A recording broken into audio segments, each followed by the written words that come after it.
Very interesting. Oh, And to me, what it points to, and I had this thought during the conference as well, is just, um, again, this is where we shine, honestly. yep. We're really good at doing modifications and helping people in ways that banks just can't. So between doing any kind of modifications and workouts, if we can get our hands on those loans Yep. and then seller finance, I think there's going to be a tremendous opportunity for both I of think, those things yeah. going forward.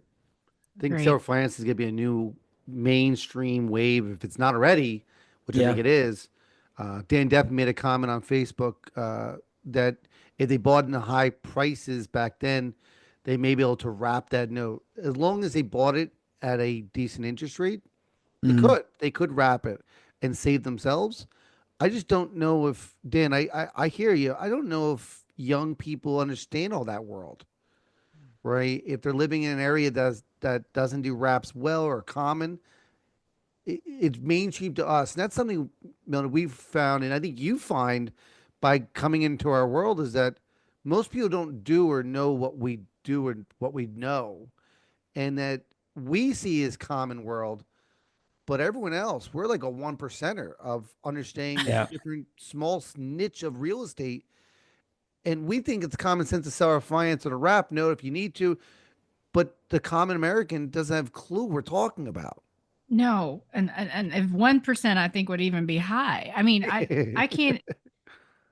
What's been crazy to me is all these people want to hear what I have to say because most of my career nobody wanted could I would open my mouth for 1 second and people are like, "What? Like, go away," you know. So because it is so complicated. I mean, when Yeah. you start talking about Yeah. these securitizations and buying loans out of the pool, and I mean, it's just and seller. I mean, and even the word seller financing. I mean, but it was big in the '80s, and back when we had our last bout with inflation, and so. Mhm. I think to your point, David, I think it's much bigger and nobody understands this stuff. And I'm helping people who have been in some type of foreclosure situation for 15 years on those notes you were talking about precisely, Mhm. have not moved, and an error with a POA went and did something stupid, how to get out of it. Yeah. So nobody, I mean, and these people think I'm like the second coming because it just feels so foreign to them. Yeah. They don't understand what I'm saying because most people we're not taught this stuff in school. We're not even taught basic finance or how to, No. balance a checkbook anymore. I was taught that back when I went to school, but they don't teach any of that anymore. So, Right. So, and on top of all this, right, we have reverse mortgages that are probably hit oh, a fan because for those who don't know what reverse mortgage, it's when an older person owns a house outright and they take a loan and they start adding the debt up. The baby boomer sector is going to have a lot of these, and sometimes it makes sense for them to do it. But those are more loans that are going to be piling on the next 5, 10 years. and FHA just brought their book in house, right? Because that Wow. reverse servicer failed. And I don't think they're reporting those. I got to be honest. And yeah, that this is going to be huge because so many folks did this Yep. because they're desperate. And again, it's all on leverage. It's not that everybody's rich in the United States. They're not. Mhm. Yeah, Mhm. we're It's on debt. all on leverage, and Yeah. the bill comes due. I was just looking at something this morning that was talking about the rise of HELOCs Yeah. again. Oh yeah.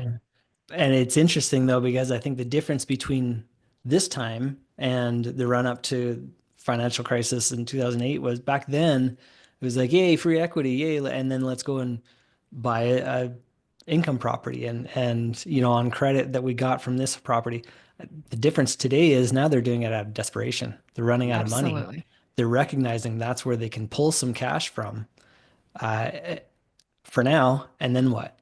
And then what? And by the way, so here's what's even scarier because I see that home equity and it just makes me crazy, right? There's these fintechs out there offering home equity agreements, not Yeah. lines of credit, and so none of this Yeah. is being tracked. They're not, and so there's so much lending happening out there through the non-banks, which are being Mhm. funded, by the way, by the banks, but it's not being tracked anywhere. And so We have no clue what actual home equity looks like because, like I told you guys at the Yeah. conference, the Fannie Freddie payment deferrals are not even recorded on public record. We don't know. I'm just curious because we bought notes back in 2010 when things are hit the bubble and all that stuff.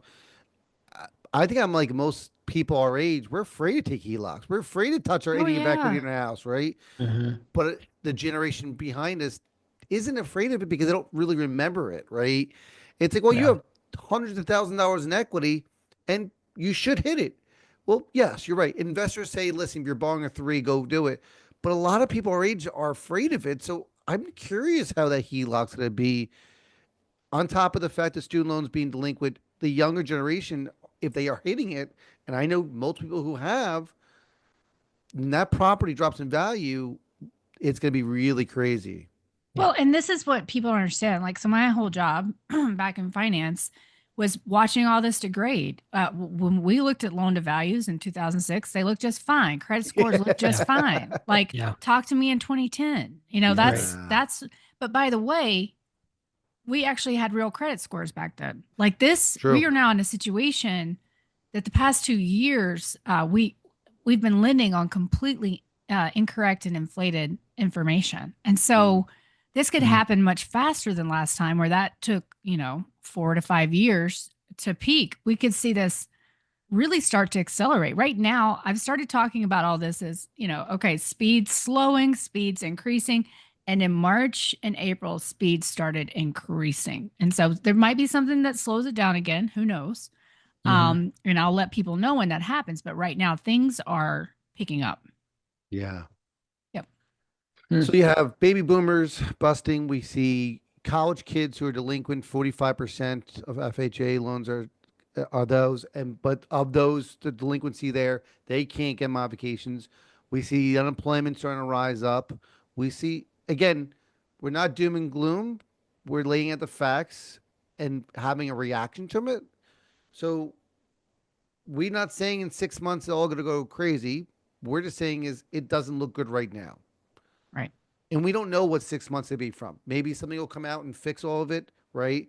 But the no doc loans, I'm starting to see those coming back, Oh, yeah. Mhm. right? Mhm. So if anyone remembers 0506, no doc loans were one of the most worthless paper beside the arms. And I'm curious where arms are nowadays that really affected the big shifts. Yeah. And ARM is not a huge portion of what's out there, but it's bigger Sure. than most think. And like, Chase's jumbo book, where they do a lot of interest onlys and things like that, that they had to pick up from SVB. I can't, I haven't seen their 10Q for this quarter, but it was over 6% delinquent 6 months ago. Wow. Yeah. So, it's all the signs are out there if you look. It's just we're not used to looking, and we open the paper or we open our email, and that's, we're reading the headlines. We don't have time to do anything else, but Mhm. I've just made it my job to go look. And, So, and and for those who don't know, you have a passion for this. This isn't just a job that you have to do a W-2. You really enjoy the data. You're a data person, right? yes. And I think that people should take the data as they want. It's not gospel. It's just what we're seeing. Right. And unfortunately, a lot of data that we want to get is not collectible. Um, Right. Small services are not reporting as much, and nor can they sometimes. They have Right. sometimes struggles. And then you have borrowers who may be losing jobs, maybe having issues, and those things are changing. And then you have the Burr method, which we even get into, the commercial. How many people out there have been part of a syndication or some kind of big multi-family note and we're Mhm. planning on burying it, and now 3 4 years later they can't burr it anymore. Mm-mm. Yeah. Yeah. 41.8% mortgage refinance rejection rate. It Oh, was Yeah. 26% last year. So this is mass. So Mhm. Burr is Burr. It's gold in Mhm. Burrland right now. oh my Mhm. lord. Yeah, and I've talked to several multifamily people, and they're struggling. Yeah, They're not quite sure what they're going to do, and it's not a great thing. And the project itself, but then you've got all the people that are invested into those things, and that's right. what's the repercussions of that? And how is that going to limit and curb their spending? Right. Right. Exactly. So for those who are, I hear a lot of hard money loans, right? And those, I don't even know if they're tracked at I, all, right? it's like a big I doubt it. mystery to me. I don't think they are, it's Yeah. something I tried to chase down, and I just hit brick wall after brick wall. So I mean, I ask you guys, are they tracked? Who's tracking them? Like, Most I, of them are self-serviced. right, yeah. exactly. Like the vast majority, I would say, most of the hard money people that I talk to, they do it in house. So definitely, it's not being recorded or reported to anybody because they're just doing it on their own. Yeah. And we actually have a few of our private call on Wednesdays that doing it and they're using the mortgage office, right? That's Yeah, their choice, right? That's their yeah. option. Um, I wish, and I'll put it out there. We're in talks about, like to have somewhere we can go to get this data, besides all the different social media platforms, a nice way to collect it all. And it just would be nice to see about, where the interest lies with that, because I think a lot of these data points has a place where people can grab it, right? Yeah. It's really good. And honestly, I would say come to my Substack, because and even the free version, like I put a ton of data in the free portion, because to I'm your gonna be the point. idiot here. What is Substack?